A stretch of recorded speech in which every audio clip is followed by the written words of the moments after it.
This is ITV Channel Television. Now it's time for the news and sport from the Channel Islands.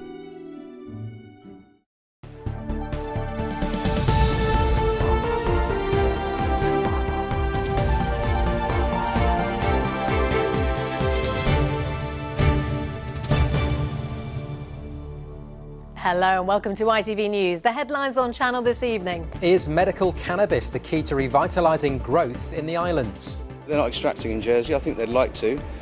We've got people willing to invest a considerable amount of money in Guernsey. It's a ready-made industry, so we really should look seriously at this.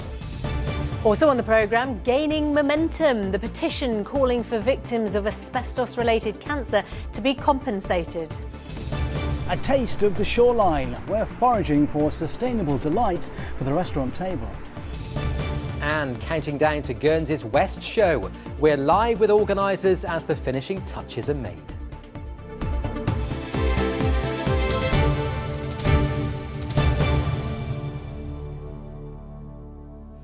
Good evening. First tonight, a Guernsey politician says he's hopeful of establishing a new industry in the island centred around the growing of hemp and medical cannabis. Deputy Leadbeater has been holding talks with local growers and the Cannabis Trades Association in the UK. He's hoping cannabis can provide a new crop for the island's declining horticultural industry and bring economic benefits in both Guernsey and Jersey. Well, we'll hear from the Cannabis Trades Association about their work with politicians across the islands in a few minutes' time. First, though, this report from Rob Moore. Guernsey has a long history in growing. Horticulture was the big industry in the 60s and 70s, but things have changed. All across the island there are examples of the decline in Guernsey's horticultural industry. Unused and even derelict greenhouses dot the landscape. But now we're told there's an up-and-coming industry that could breathe new life into Guernsey's old glasshouses. And this is what they're talking about: cannabis grown for health and medical use or as hemp. We should sit up and take notice of what's happening because it's a global business. And this is the politician who's been speaking with local growers and the UK's Cannabis Trades Association about getting that industry off the ground. I've been speaking to current growers that are considering shutting down their operations, that would love to be able to have industrial hemp in their glass houses. They would love to be able to. My idea is to have a central cooperative, like exactly the same as the old tomato industry. Deputy Leadbeater believes Guernsey and Jersey could work together, possibly forming a pan-island cooperative. In Jersey, this hemp farm is already producing oil from the seeds and now plans to make fibre from the plants. You know, the market is growing at such a rate that there's plenty of enough room for both islands to have a hemp industry. And it would be nice to see some synergy and some cooperation between the islands of, sharing of resources. But while Jersey may be a step ahead in already having a hemp farm, Guernsey may have an advantage in terms of its infrastructure with its underused greenhouses.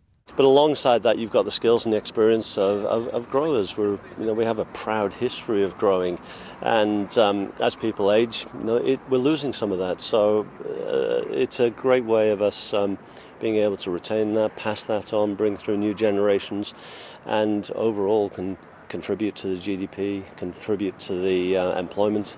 It could be a natural next step for Guernsey, where this year a legal change meant cannabis-derived health products could be sold for the first time. John Soden is one of those now stocking CBD products, which he uses himself because of a long-standing injury to his arm. He believes attitudes towards cannabis and its potential uses are changing. People's opinions are changing. Again, I keep referring to my customers, but we've got a few of an older generation. They've always been against any kind of drugs, and yet on prescription for sort of really strong ones. Their attitudes have changed once they've started using it and they've seen the benefit. It'd be really nice to see another industry in the Channel Islands, it'd be the perfect place for it. Cannabis-derived products are already on Guernsey's shelves, but soon they could be growing in Guernsey's greenhouses too, making an even bigger economic impact for the island. Rob Moore, ITV News. Well, the Cannabis Trades Association UK is the trade body for those involved in the supply of legal cannabis-based products. It's been working with both Guernsey and Jersey politicians. Well, earlier I spoke to Guy Coxall from the organisation and began by asking him about that work. The Cannabis Trades Association have been talking to officials from the Jersey government since last year, and I was recently in Guernsey over the last few days talking to the Guernsey government about policies for hemp production and also medical cannabis. Do you have an image problem to get over? Obviously, hemp and cannabis are related, although hemp has none of the psychoactive qualities. But is that stigma still there? People think hemp, they sort of link that to cannabis in their minds. It is, unfortunately. We would like to educate the people on all the different uses of hemp and cannabis. Hemp has a rich history in the UK, from ropes and sails from the Navy. It can be used in sustainable building, in bioplastics. There's many uses, and that would obviously help the local economies for the future. And just tell us a little bit more about those benefits to the local economies on the islands. Well, by growing hemp, not only is it good for the environment and the soil, it also has many different uses, from CBD oils to medical cannabis to sustainable concrete, plastics, fibres. There's many uses. There's thought to be over 20,000 uses for hemp, which are commercially viable. So it's a really good industry. OK, so what is the next step in the process then in terms of getting this industry off the ground or developing it more? Well, as I said, we're working with the local governments on policy development. There's a new cannabis policy, cannabis products directive coming out later this year, which will be the new regulatory body for CBD products and also medical cannabis. And this is going EU-wide. We're working on an EU-wide structure, working with Brussels on this, so it's very exciting times. OK, Guy, that is all we have time for on the programme, but thank you very much for joining us on the programme. Thank you. Thank you very much. Other news from around the islands now, and a 53-year-old woman in Jersey has been charged with grave and criminal assault after a man was injured by a knife. Marion Michelle had been arrested on suspicion of attempted murder, but has been charged with the lesser offence. She is due to appear at Jersey's Magistrates Court next Tuesday. Police say a 52-year-old man is in a stable condition in hospital. A new video has been released in Guernsey to show islanders how to place their vote in the island's voting system referendum. There are 5 options and voters will be asked to rank one or more on the ballot paper. The referendum is due to take place in October. The way that we're going to vote in the referendum is quite different from the way that we're used to voting in things like general elections. And so because it's unfamiliar, we thought we want to put out as much information in as many helpful ways as possible to set people's minds at rest, that it really is quite straightforward. So everyone's clear on the day as to how to do it and what to do. The widow of a man who died from asbestos-related cancer has welcomed a petition urging Jersey's government to provide compensation. In the UK, anyone diagnosed with mesothelioma automatically qualifies, but that's not the case here in the Channel Islands. But now that more than 1,000 people have signed the petition, the minister responsible has to respond. And if it's signed by more than 5,000 people, the State's Assembly will debate it. Well, earlier I was joined by Nigel Minahane, a GP who's driving the campaign forward, and June Summers-Shaw, whose husband Keith died in 2012, just days after being diagnosed with the disease. I began by asking June how Keith was initially exposed to asbestos. Well, it's my belief, and certainly I've got a lot of evidence to support that, is that he was exposed when he was working at both St Helier Boys' Schools and then later at Highlands College. In particular at Highlands College, he worked in a building which was very dilapidated, called B Block, and that building was full of asbestos. It was actually knocked down in 1994, but of course because of the latency period of any asbestos condition, it's always many years later when the actual illness manifests itself. And he was diagnosed with mesothelioma in 2012 and died very quickly, didn't he? Yes, he actually was diagnosed on the 10th of February and he died on the 26th, so 16 days later. And for some of that period of time, he was unconscious. So it was very rapid. But, I mean, other people have got different experiences, but that was ours. That must have been a terrible shock to you. It was quite unbelievable, and I have no hesitation in saying I was in shock for at least 6 months afterwards. I just couldn't believe what had happened. And I think the one thing about his illness is that after you have gone through such a traumatic experience, the last thing you need to think about is fighting for justice and fighting to take any other kind of claim, such as a compensation claim. Indeed, and we'll talk about that scheme in just a second. But Nigel, you're a GP. What's the connection? How does asbestos cause mesothelioma? Particles are released and they're usually absorbed through the lungs, and then they cause a chronic inflammatory reaction, and we think it's that then gradually descends into changes which are a malignancy eventually.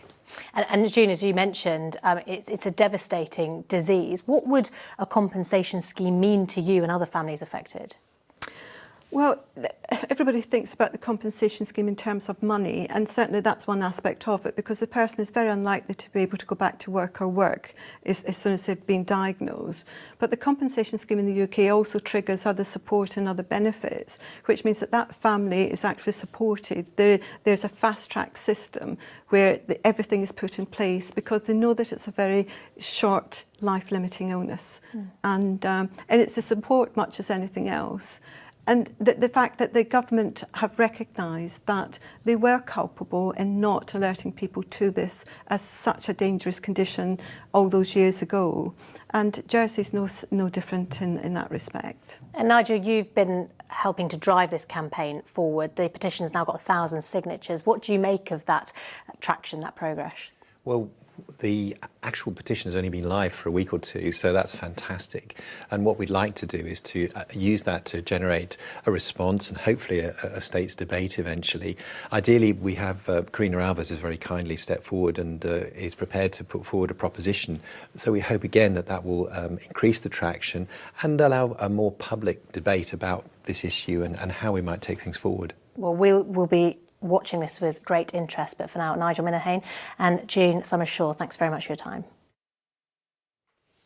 It's just gone at 12 minutes past 6. You're watching ITV News on Channel Television this Tuesday evening. Yeah, thanks for your company tonight. Still to come on our programme, goats, greens and lots of other goodies. We're counting down to Guernsey's West Show. And what's the weather got in store for the West Show? Well, stay tuned as I take a look at the 5-day forecast. Now, farmers in Jersey say there is no financial incentive to give up their land for solar power. Jersey Electricity wants islanders to become electricity generators and put up solar panels on their land. They say landowners can make money from it, but farmers aren't so sure it's worth it. Both parties are due to meet in the coming weeks. Sophie Dolson has more. They're the panels that soak up the sun's rays and turn them into electricity. And for the last 4 years, they've been generating enough power to allow this farm to become self-sufficient. Some days it will actually produce all our power that we need to run all the cooling, all the refrigeration, everything that's running around the farm. And the farm shop is, when the sun's out, we're producing enough power to keep everything running, which is what we wanted to do. It's because of this success that the JEC want to see more islanders become electricity generators by putting up solar panels on their land. Something they say people can even make money from. One of the reasons why we've identified this technology is that we think that it's very close to what they call grid parity. That is to say, it's competitive with imported electricity prices. So we don't think there should be any need for any kind of financial subsidy. We are willing to write a long-term contract, so if a developer wants to do their own installation, they can take that contract, they can borrow money against that contract to make the investment, and it ought to be capable of making money for the landowner without subsidy. But not all landowners are in agreement, with some farmers saying it's just not worth it. At the moment, what's putting people off, for example, on farm buildings, is the fact that the feed-in tariff that the JC pay you for unused electricity isn't high enough. So it doesn't really warrant a grower investing in solar panels on roofs. And they're not the only ones with concerns. Jersey's Environment Department worry what impact the panels will have on our wildlife and fauna. There's going to have to be a lot of care taken over these sites, and landscape, ecological quality, closeness to surrounding properties, visibility, closeness to the airport, all those things are key issues. important issues that need addressing to find out whether or not spaces like this can be useful not just to save money, but to save our planet too. Sophie Dulson, ITV News. The ITV Evening News is on after us. For the details of what's on their programme tonight, here's Mary Nightingale. Terror in Westminster. A car strikes cyclists and pedestrians outside Parliament. Police say they're treating this morning's crash as a deliberate act. Armed police were quickly on the scene. The driver was led away in handcuffs. At least 30 people have been killed after a motorway bridge collapsed during a storm in Genoa in Italy. And England cricketer Ben Stokes is cleared of a fray after a fight outside a nightclub in Bristol. Would you join me for those stories and more at 6:30? In the meantime, here with us, though, time for some sports. And Jersey netball star Serena Guthrie will be playing in England's Super League again next year. The former Team Jets player has spent the last 2 seasons with the Giants netball in Australia, helping them to back-to-back playoff appearances. But she's decided to return to the UK in 2019 as she plans for her future off the court and prepares for the World Cup in Liverpool at the end of the year. Biggest decision really of my career at this point, especially as a senior player. But it's something I'm really excited about. I've absolutely loved my time at Giants. It's been memorable, some of my best netball memories I can definitely say I hold within this club. But for me, it's looking more holistically at my life and what's going on in and around the game and what's going to make me happy as a whole. Jersey's most famous rugby export is back in the island to train with his new club. Matt Banahan, who left Bath this summer to join Gloucester, has been taking part in a training session with his new teammates against the Reds. They're the second Premiership side to visit in less than a week after Harlequins came for a friendly on Saturday. The more you can have links with Premiership sides, the stronger it will always be. But you're going to only be putting yourself in a good position by having those links, and then if people are happy to keep coming over and playing against them, it will just improve the possibility of Jersey getting higher as well. And we'll hear more from Matt tomorrow about his ambitions at Gloucester and his take on the Reds' progress in the last few years. So do join us for that tomorrow. Yeah. Guernsey's Sebastian Priaulx picked up his 5th podium of the British Formula 4 season on Sunday. The young Arden driver finished 2nd in round 21 at Rockingham. It leaves him 7th in the standings in his debut year in the championship, ahead of the next leg at Knockhill in Scotland. And Jersey surfer Will Masterman has been selected to represent England at the World Junior Surf Championships in California. The England under-16 champion will travel to Huntington Beach for the event, which is happening at the end of October. Before that, he hopes to qualify for the Rip Curl Grom Search World Final after impressing in this summer's series, one leg of which was held at St Owen. Right, now, the finishing touches are being applied to Guernsey's West Show. Organisers have been working hard over the past few days, weeks and indeed months to make sure everything is ready ahead of the gates, which open tomorrow. Punters can expect all the usual favourites, competition tents, fairground ride and, of course, the show arena. Well, our reporter Fran Linnery just couldn't wait until tomorrow, so she's at the ground for us now. So lots to look forward to over the next couple of days, Fran. Well, yes, there is lots to look forward to. And as you can see, and probably here we are in the fur and feather tent where some of the animals are already here ready for the show. People have been arriving with their fruit and their veg and cakes ready for the competitions, and I'm told the entertainment is raring to go. And here with me now to talk to me a little bit more about this entertainment is Linda Norman, one of the organisers. Linda, can you tell me what can people expect from this year's West Show? Well, we've got lots of entertainment in our main arena. We have a BMX stunt show where there's going to be riders on big ramps doing big stunts in the air. We also have Rockwood dog display team doing tricks with their dogs, and we also have something a little bit different this year. We have Dexter the dinosaur, who's going to be walking around the showground. Well, so much entertainment then. What goes into preparing a show like this? A lot of work goes into preparing the show. We plan throughout the whole year, and we're down on the site for a whole entire week, preparing beforehand and then on the show days and then clearing up afterwards as well. And the West Show is obviously a very popular tradition. Is it as popular as ever, and how do you keep it so popular? Well, we try and keep it modern. We try and keep the entertainment, bringing the families and the children in, something that they would like, but also we've got all our traditional entries that we have with the cakes and the animals as well. And how many people do enter those still? Oh, lots. We have hundreds of entries in the cakes and the children's exhibits, and yeah, still as popular as ever. And how much then have you still got left to do in preparing for the show? There still are bits and pieces going on around the showground. There are people busy, so we'll be working with all the exhibitors, bringing their exhibits in tonight and tomorrow morning as well. So you're going to have a busy night? Absolutely, yeah. Okay, well, I'll let Linda go, and I'll let you go and finish off the finishing touches. And the gates open at 10 o'clock tomorrow, so get yourself here. Thanks, Fran. Looks great down there. Don't you just hate it when the kids just have no respect whatsoever, and there's noise and they're shouting? Yeah, they're really trying to steal the limelight there, aren't they? Yeah. Although I always think goats, they sound like they're being tortured, do you know what I mean? Yeah. Not bleating, like screaming in the Check on background the kids. there. Keep it down in the background.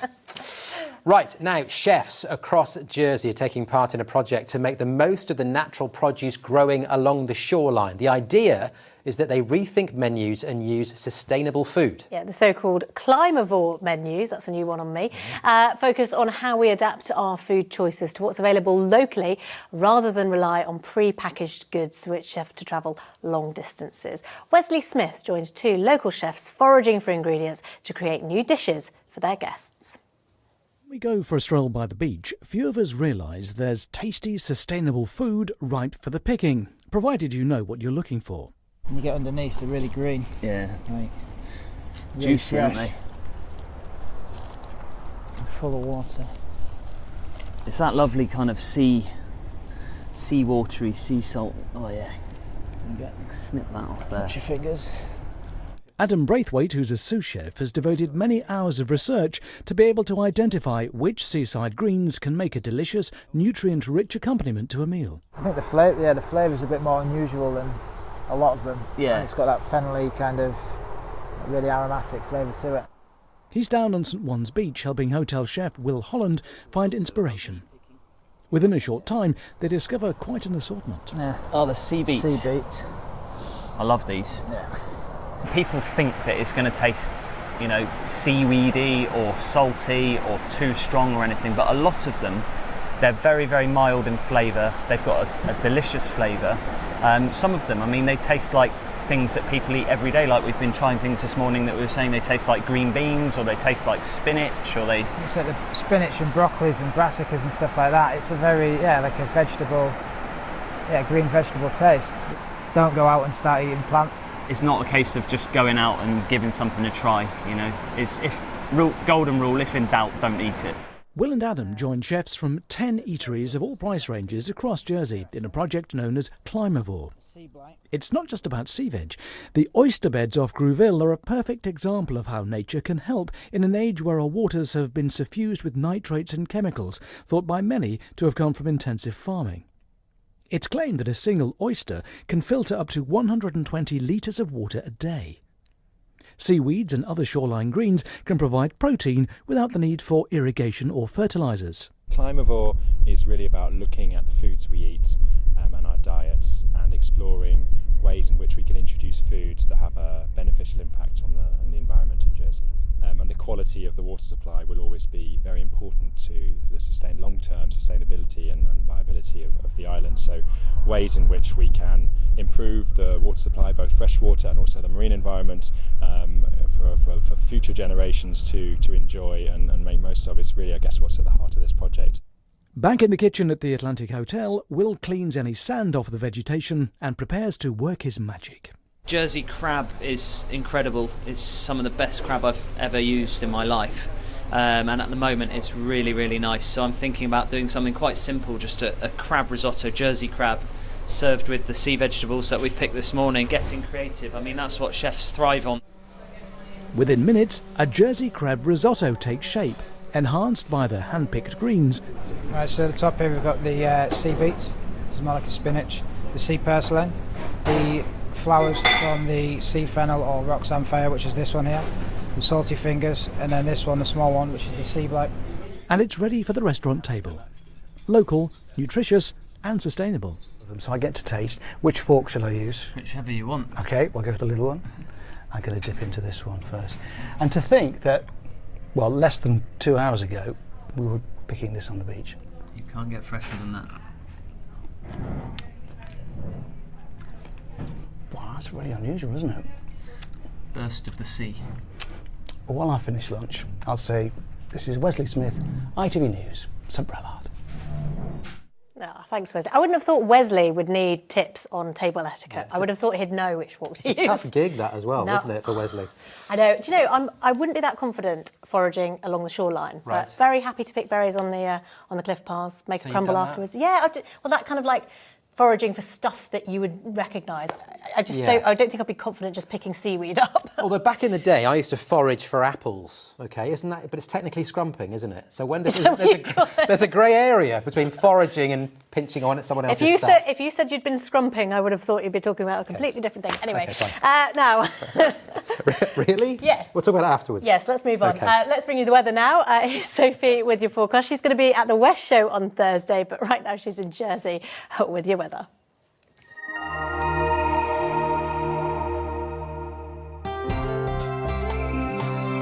Yes, that's a bright outlook. Yes Electrical, sponsors of the ITV Channel Islands weather. Well, it's been a mixed bag of weather today, hasn't it? We've certainly had a fair amount of cloud, which is likely to come and go over the next few days, but also some mist patches around lunchtime across all the islands. Actually, there's also the possibility of some rain. We're pushing through on Thursday, but all the while we'll keep average temperatures. In fact, today we got to just over 21 degrees, but it looks as though the cloud is really going to stop our temperatures from climbing much higher than that over the next few days. You can see it filtering in from the northwest. At times we do get some fair periods, but I think overnight, Wednesday night into Thursday, will be the first sign of that rainfall. And then hopefully we'll start to see some sunshine into the weekend, but even that's a bit questionable at the moment. So tonight we'll see temperatures fall away to lows of 16 degrees, which is exactly what we saw last night. A little bit of cloud cover around and a gentle breeze coming in from the west. Then tomorrow, possibly some mist and fog patches, which will have just lingered on during the course of the night, maybe even a touch of drizzle. But as the day goes on, some sunny periods, particularly into the afternoon, in which case temperatures could climb to highs of 19 to 21 degrees. But just bear in mind that actually as we get into the overnight period, there could well be some rainfall, and that will continue into Thursday. On the water, the sea state is slight. High tides, though, are actually a bit later on tonight, 9:45 through to 20 past. Sea temperature is nudging towards 19 degrees. So very mixed weather over the next few days. Certainly a fair amount of cloud, then that rainfall Wednesday night into Thursday for the best part of the day. Looks as though things might cheer up into the weekend, but it's a little bit questionable at the moment. So I thought I'd choose a splash of lovely colour and a great big sun. Many thanks to Aaron for helping me with the summary. Do enjoy the sunshine when you get to see it. Bye for now. Yes Electrical, sponsors of the ITV Channel Islands weather.